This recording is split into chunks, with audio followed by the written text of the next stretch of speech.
dirait que je vois des points d'interrogation un peu dans vos visages. Vous devez sûrement vous poser la question, pourquoi je vais vous parler du Bitcoin? Pourquoi je vais vous parler d'une monnaie qu'on ne peut ne même pas toucher?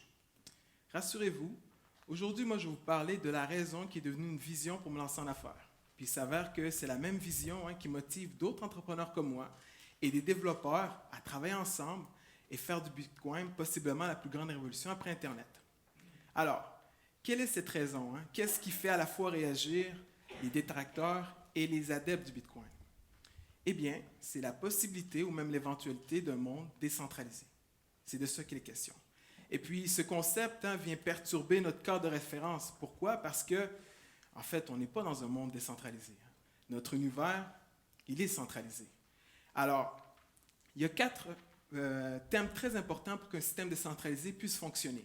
Et puis, le Bitcoin, quand on le regarde, vous avez ici une monnaie qui vous permet de faire des transferts d'argent d'une personne à une autre de manière instantanée, sans avoir à demander de permission au préalable, sans aucune limite quant au montant transféré, puis tout ça à des frais pratiquement nuls.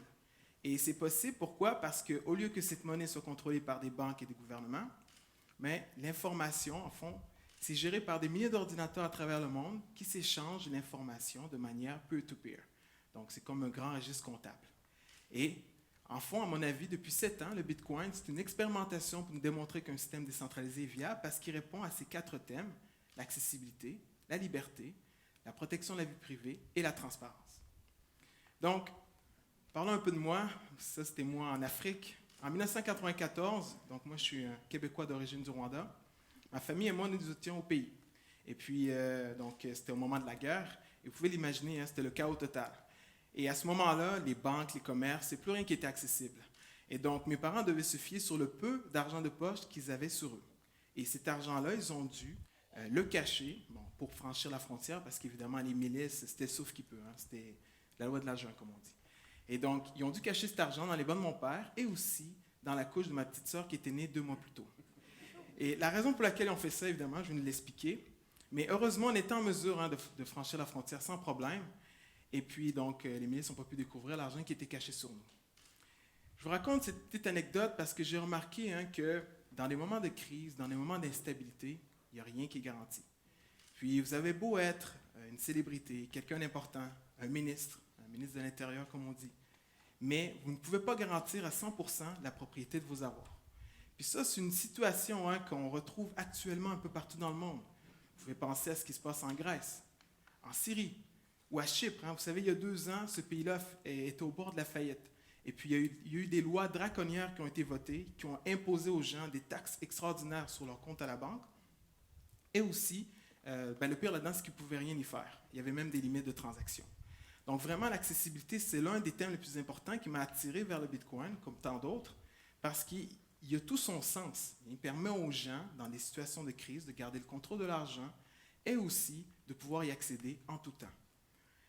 L'autre thème concerne la liberté. Quand on regarde les histoires par rapport au Bitcoin, il y en a une qui ressort souvent, c'est celle concernant Wikileaks. Car en 2010, Wikileaks a fait face à un blocage international. Puis ça, c'est à la suite des divulgations de plusieurs secrets d'État sur les politiques étrangères des pays occidentaux. Quoi qu'il en soit, ils ont fait face, comme je dis, du jour au lendemain, il n'y avait plus droit à aucun financement. Puis là, vous avez des gens de la communauté Bitcoin qui ont proposé à Wikileaks d'accepter les dons en Bitcoin.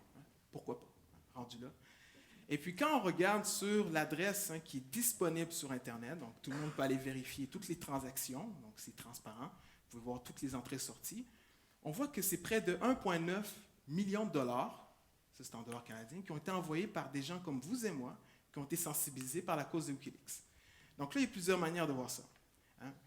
Moi, la manière que je le vois, c'est que vous avez ici des gens qui auraient pu aller voter, protester dans la rue.